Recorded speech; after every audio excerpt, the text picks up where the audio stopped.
Okay, we are live. So for those listening at home, welcome to the Live from the Sword Coast podcast. My name is Kevin Madison, and I will be your friendly dungeon user this evening. Tonight, I am joining you to give my answer to day 10 of the RPG-A-Day event for 2018. For those who are unfamiliar with this exercise, this is an event where every day for the month of August, we provide an answer to a different question relating to role-playing games. And today's question is, how has gaming changed you? Now, I am a mixture right now of flying high on adrenaline after running a 4.5-hour session of the Pathfinder playtest, and it's almost midnight here, so I'm a little tired, and it's been 37 degrees Celsius here today, so it is just a combination of disgustingly too hot and tired and full of coffee and full of adrenaline from gaming. So I'm going to try and keep this very short so I can go to bed. At some point, try and unwind and go to bed. But I didn't want to miss today. Today's question is, how gaming changed you? And that's an interesting question, and I think that I cheated a bit, and I saw some other folks' answers. And Ruslinger, in particular, gave a really thoughtful answer that was close to sort of what I had been thinking about, but did it in a much more articulate and I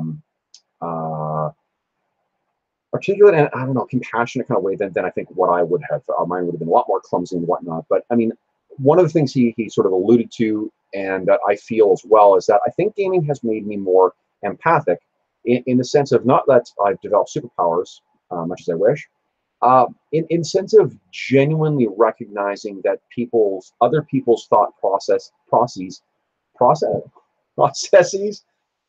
as an unrelated thing, what happened earlier on tonight as I was getting ready for gaming, I was so brain dead that I put coffee grounds in my water glass and I put lemon juice in my French press.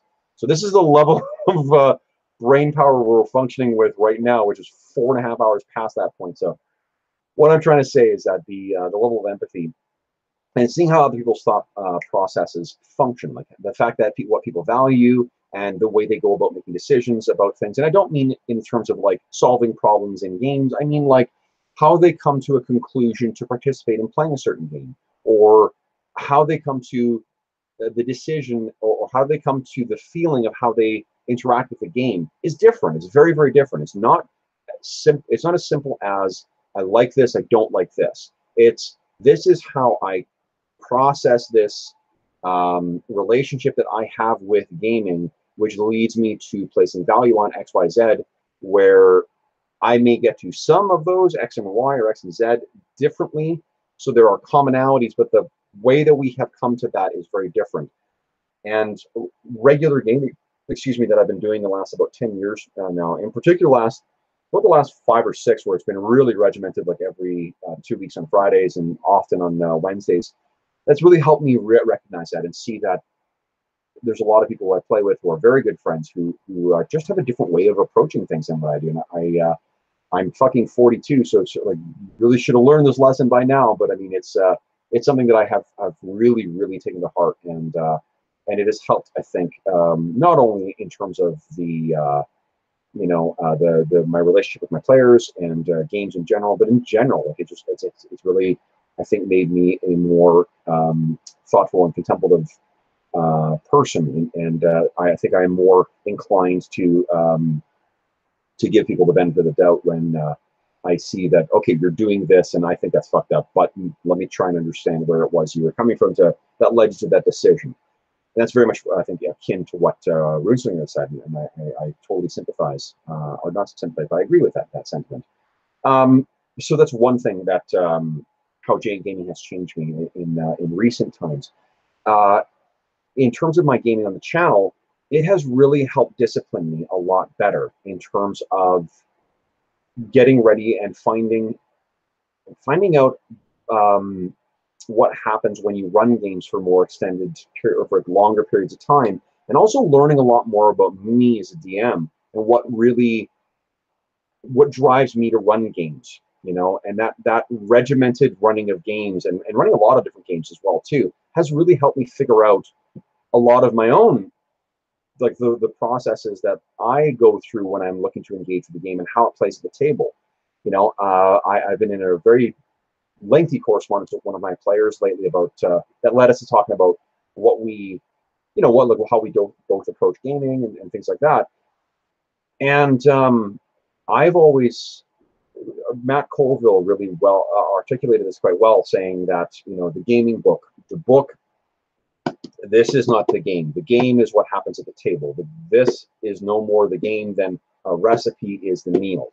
And I really, really agree with that. Like, you can read it and you can imagine it, but seeing what happens with the people you have at your table, that's what is the game. And I've basically gone through spurts where I'm running long campaigns with one game, and then I have a spurt where I just run a whole bunch of different crazy things, and then I go back to some long-term campaign. And thinking about this recently from a more straight analytical approach has really helped me figure out that, like, oh yeah, this is why I'm doing this, is because I'm trying to figure out what my next thing that's going to hook me as a DM that I want to run for a long time.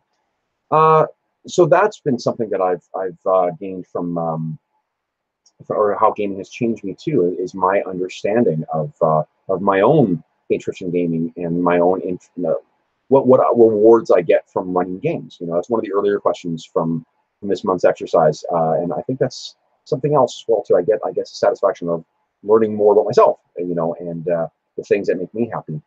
And then another way gaming has changed me is that it certainly has. I joke that I cut my teeth for my day job. I'm a lawyer in my day job. I cut my teeth and a litigator, so I try cases and things like that.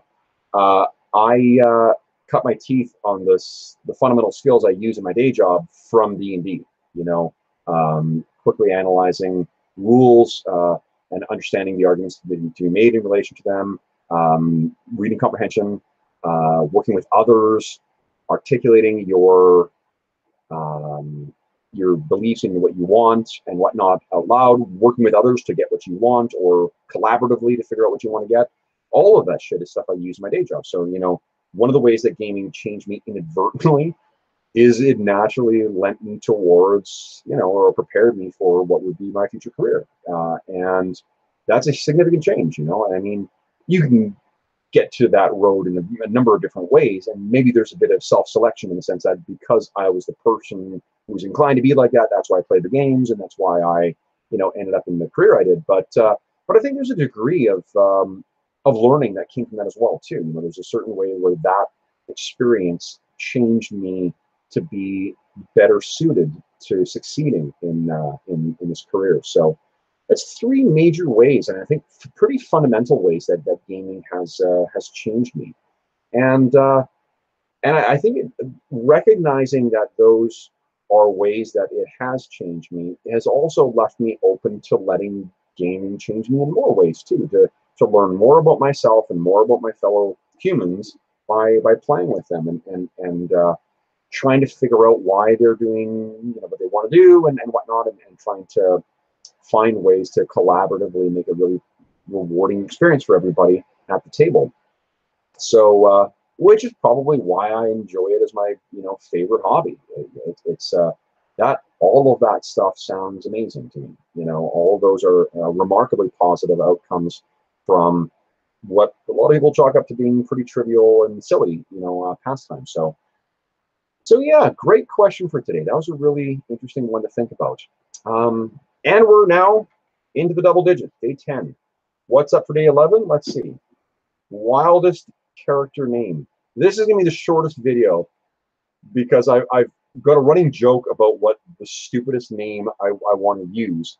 And I specifically came up with it as an example of what not to use for a campaign, but now I can't get it out of my head that I need to play a character with this name. So it's going to be a very short short name tomorrow, but maybe I'll tell, if I've got the time, I'll tell a story as well about some of the dumbest names I've seen in my game. So anyway, that's my answer for today.